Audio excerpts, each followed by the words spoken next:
दोस्तों कैसे हैं आप लोग। उम्मीद करते हैं अच्छे होंगे।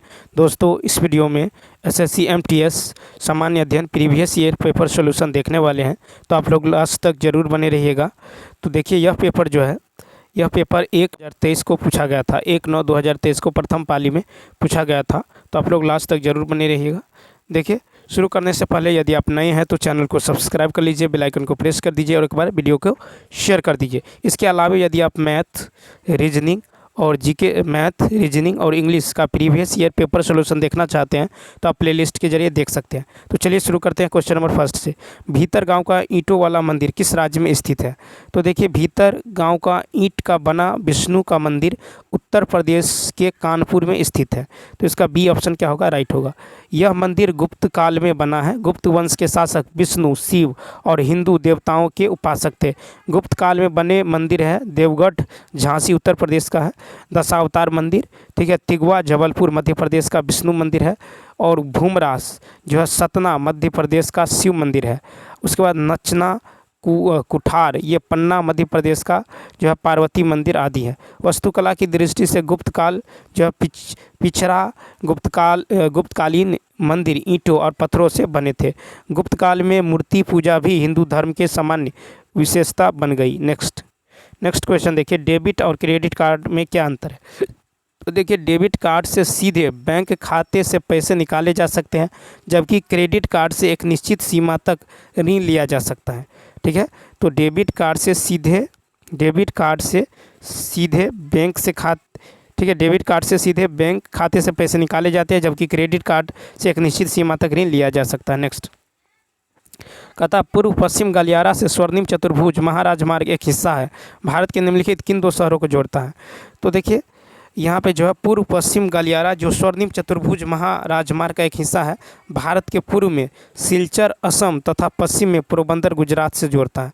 तो सिलचर और पोरबंदर, ठीक है, सिलचर असम तथा पश्चिम में पोरबंदर गुजरात से जोड़ता है। स्वर्णिम चतुर्भुज महाराजमार्ग परियोजना के अंतर्गत दो गलियारे हैं। दूसरा गलियारा उत्तर दक्षिण गलियारा है जो जम्मू कश्मीर के श्रीनगर को तमिलनाडु के कन्याकुमारी से जोड़ता है। दोनों गलियारा एक दूसरे से झांसी में मिलता है। ठीक है, कहाँ मिलता है? तो झांसी में मिलता है। ठीक है, स्वर्णिम चतुर्भुज परियोजना के अंतर्गत 5,846 किलोमीटर लंबी और 4/6 लेन वाले यातायात गलियारे शामिल हैं। ठीक है, और जो देश के 4 महानगरों दिल्ली, मुंबई, चेन्नई, कोलकाता को जोड़ते हैं।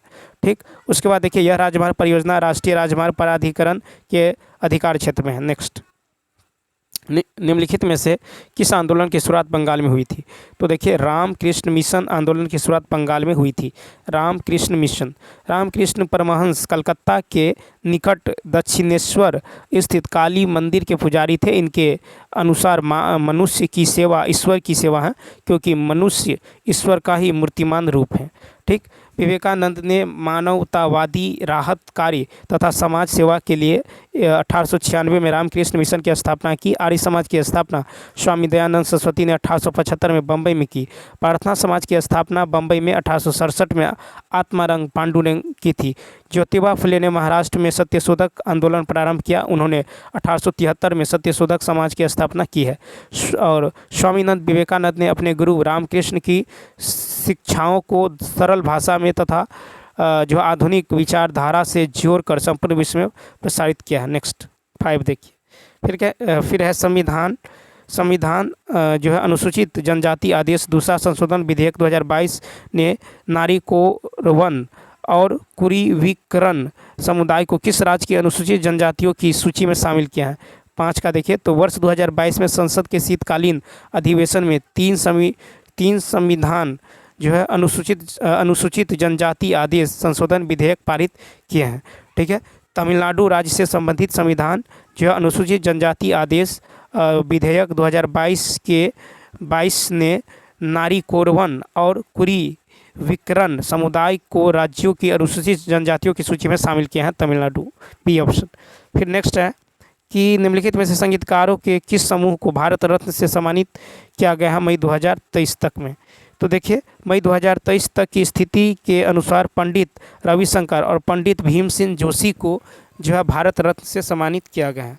तो यहाँ पे जो राइट आंसर होगा देखिए ये हो जाएगा पंडित रविशंकर और पंडित भीमसेन जोशी को, बी ऑप्शन। फिर कहा था सितार वादक पंडित रविशंकर को 1999 में भारत रत्न से सम्मानित किया गया है। और हिंदुस्तानी संगीत के नायक गायक पंडित भीमसेन जोशी को 2009 में भारत रत्न से सम्मानित किया गया है। ठीक है। वर्ष 2001 में बांसुरी वादक उस्ताद बिस्मिल्लाह खान और गायिका लता मंगेशकर को भारत रत्न दिया गया है 2001 में। भारत रत्न देश का सबसे बड़ा नागरिक सम्मान है। यह किसी भी क्षेत्र में असाधारण मानवीय सेवा कार्यों के लिए दिया जाता है। इस पुरस्कार की शुरुआत 1954 में हुई है। नेक्स्ट 7 है, निम्नलिखित में से कौन सा शब्द तैराकी खेल से संबंधित नहीं है? तो देखिए पेनाल्टी कॉर्नर हॉकी खेल से संबंधित है। ठीक है। पेनाल्टी कॉर्नर हॉकी शब्द हॉकी खेल से संबंधित है। ठीक है। खेल के दौरान स्ट्राइकिंग सर्कल के अंदर बचाव करने वाली टीम का कोई खिलाड़ी जो है फाउल करता है तो विरोधी टीम को पेनाल्टी कॉर्नर मिलता है। ठीक है। अब देखिए उसके बाद है कि ब्रेस्ट स्ट्रोक, बैक स्ट्रोक और फ्री स्टाइल तैराकी से संबंधित है। उसके बाद देखिए 8 कहता है यक्षगान एक लोक नृत्य है जो खालिस्तान राज्य से संबंधित है। तो यक्षगान एक लोक नृत्य है जो कर्नाटक राज्य से संबंधित है। ठीक है। यह मूलतः ग्रामीण प्रकृति का नृत्य है जो नृत्य और नाट्य का मिश्रण है। ठीक। नेक्स्ट क्वेश्चन की यदि बात करें उससे पहले देख लीजिए कि केरल का जो लोक नृत्य है ये कृष्णाट्टम है और राजस्थान का लोक नृत्य कालबेलिया है। हरियाणा का लोक नृत्य जो है मुग्गा खारिया है। क्वेश्चन नंबर 9 है कि भारतीय संविधान का अनुच्छेद 149 संबंधित है। तो देखिए 149 तो भारतीय संविधान का अनुच्छेद 149 भारत के नियंत्रक एवं महालेखा परीक्षक के कर्तव्य एवं शक्तियों से संबंधित है। ठीक है। तो भारतीय संविधान का अनुच्छेद 149 जो है ये भारत के नियंत्रक एवं महालेखा परीक्षक के कर्तव्य। ठीक है। तो ये जो है कर्तव्य यानी इसका जो राइट आंसर होने वाला है कर्तव्य और शक्तियों से संबंधित है। तो यानी ए ऑप्शन। ठीक है। अनुच्छेद 148 जो है नियंत्रक और महालेखा परीक्षक की नियुक्ति से संबंधित है। 149 जो है नियंत्रक और महालेखा परीक्षक के कर्तव्य और शक्ति से संबंधित है।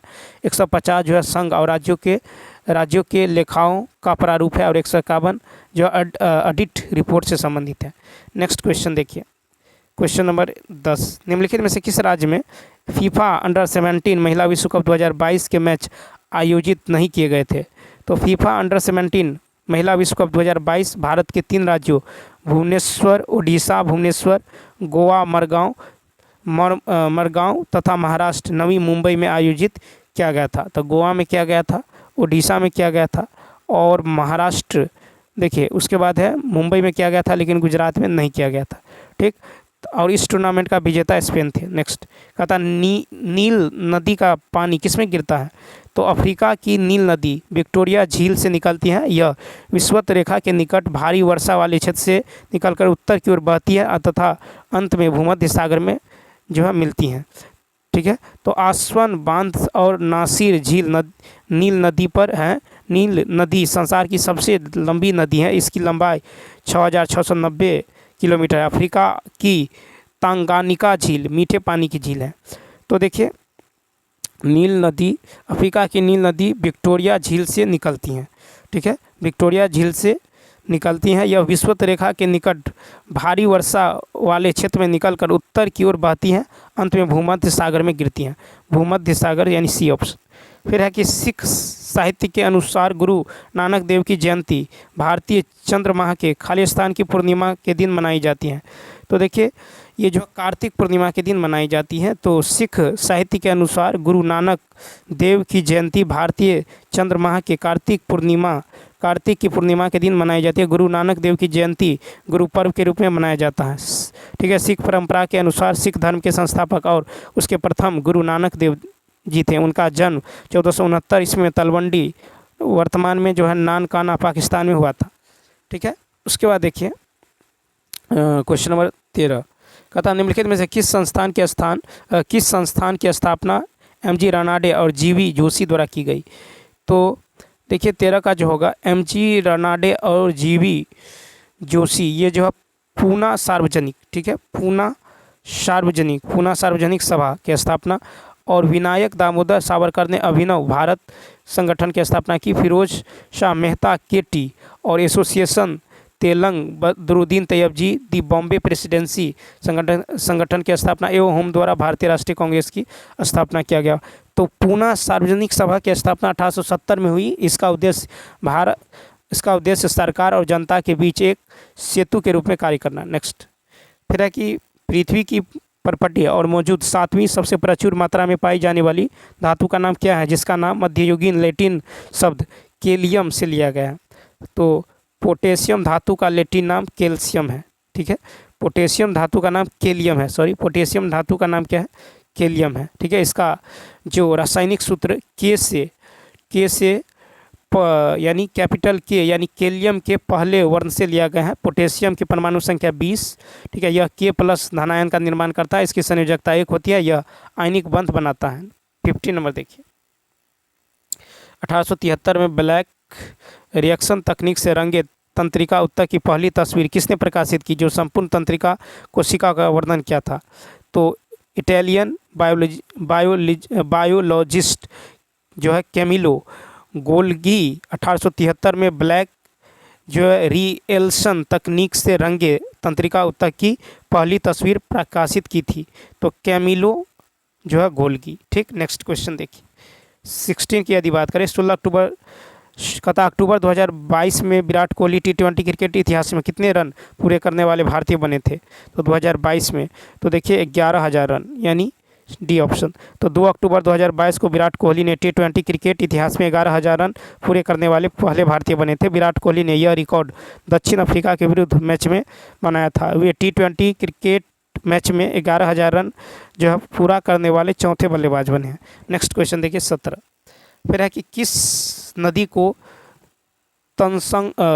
तसंगपो, ठीक है, किस नदी को जो है तसंगपो के नाम से भी जाना जाता है। तो ब्रह्मपुत्र नदी को तिब्बत में तसंगपो या यारलुंग के नाम से जाना जाता है। तो ब्रह्मपुत्र नदी को। नेक्स्ट क्वेश्चन, फिर है कमलेश्वर के निम्नलिखित में से किस उपन्यास को 2003 में साहित्य अकादमी पुरस्कार से सम्मानित किया गया। तो 18 का यदि देखें तो देखिए कमलेश्वर के उपन्यास कितने पाकिस्तान वर्ष 2000 को 2003 में साहित्य अकादमी पुरस्कार से सम्मानित किया गया है। ठीक है, तो कितने पाकिस्तान, यानी बी ऑप्शन। ठीक है, उसके बाद यदि देखें तो देखिए एक सड़क जो है 57 गलियाँ, एक सड़क 57 गलियाँ 1957 कमलेश्वर थी प्रथम रचना है। ठीक है, और उन्होंने 1674 में काली आंधी लिखी है। जलती हुई नदी 1997 में कमलेश्वर की आलोचना ग्रंथ है। नेक्स्ट, मंदारिन भारत के किस पड़ोसी देश की आधिकारिक भाषा है। तो देखिए मंदारिन जो है चीन की आधिकारिक भाषा है, और जोरबा भूटान की है, पश्तो फारसी अफगानिस्तान का है, और सिंहला और तमिल यह श्रीलंका। नेक्स्ट, फिर है भारतीय संविधान के किस अनुच्छेद 44 का उद्देश्य क्या है। तो अनुच्छेद 44 का उद्देश्य है भारत के राज्य में नागरिकों के लिए एक समान नागरिक संहिता सुनिश्चित करना। ठीक है, तो एक समान नागरिक संहिता सुनिश्चित करना। ठीक है, उसके बाद 49 जो है कलात्मक या ऐतिहासिक रुचि के प्रत्येक स्मारक या स्थान की सुरक्षा करना। 48 ये जो है पर्यावरण की रक्षा और सुधार करना तथा देश के वन और वन्य जीवों की सुरक्षा करना। 50 जो है राज्य की सार्वजनिक सेवाओं में न्यायपालिका और कार्यपालिका को कार्यपालिका से अलग करना। 21 नंबर देखिए, कहता 15 अगस्त 1947 को भारत के पहले प्रधानमंत्री जवाहरलाल नेहरू ने दिल्ली में लाल किले के खाली स्थान के ऊपर भारतीय राष्ट्रीय ध्वज फहराया था। तो 15 अगस्त 1947 को भारत के पहले प्रधानमंत्री जवाहरलाल नेहरू ने दिल्ली के लाल किले के लाहौरी गेट के ऊपर भारतीय राष्ट्रीय ध्वज फहराया था। लाहौरी गेट, यानी इसका राइट आंसर होगा डी। नेक्स्ट 22, देश के भीतर किसी अर्थव्यवस्था में वस्तुओं और सेवाओं के कुल उत्पादन साथ ही किसी विशिष्ट अवधि के दौरान मूल्यह्रास को मापने के लिए किसका उपयोग किया जाता है। तो 22 का देखिए सकल घरेलू उत्पाद, यानी सी ऑप्शन। ठीक है, तो सकल घरेलू उत्पाद क्या होगा, राइट होगा। नेक्स्ट देखिए 23 नंबर है कि रोशन कुमारी, शोभना नारायण, माया राव और कुमुदनी लाखिया प्रख्यात खाली स्थान कलाकार हैं। तो 23 का हो जाएगा कथक कलाकार, कथक, यानी ए ऑप्शन। तो रोशन कुमारी, शोभना नारायण और माया राव और कुमुदनी लाखिया प्रख्यात कथक कलाकार हैं। ठीक है, तो नेक्स्ट क्वेश्चन देखिए, निम्नलिखित में से कौन cracking the code my journey in Bollywood पुस्तक के सह लेखकों में से एक हैं। तो देखिए 24 का हो जाएगा कि cracking the code my journey in Bollywood पुस्तक आयुष्मान खुराना और उनकी पत्नी ताहिरा कश्यप द्वारा लिखी गई है। तो आयुष्मान खुराना, ठीक है, और ताहिरा कश्यप, आयुष्मान खुराना डी। नेक्स्ट कहता है रानी मच्छैया एक खाली स्थान लोक नर्तकी है जिन्हें 2023 में पद्मश्री से सम्मानित किया गया था। तो 25 का जो राइट आंसर होने वाला है ये हो जाएगा आपको उम्मत थाट, ठीक है। तो कर्नाटक की रानी मच्छैया एक उम्मत थाट की लोक नर्तकी है, उन्हें 2023 में पद्मश्री से सम्मानित किया गया है। तो इसका बी ऑप्शन क्या होगा, राइट होगा। तो चलिए दोस्तों, इस वीडियो में इतना ही। यदि यह वीडियो अच्छा लगा हो तो लाइक, शेयर और सब्सक्राइब करना न भूलें। इसके अलावा यदि आप इंग्लिश, मैथ्स, रीजनिंग, ठीक है, रीजनिंग का प्रीवियस ईयर पेपर सोल्यूशन देखना चाहते हैं तो आप प्लेलिस्ट के जरिए देख सकते हैं।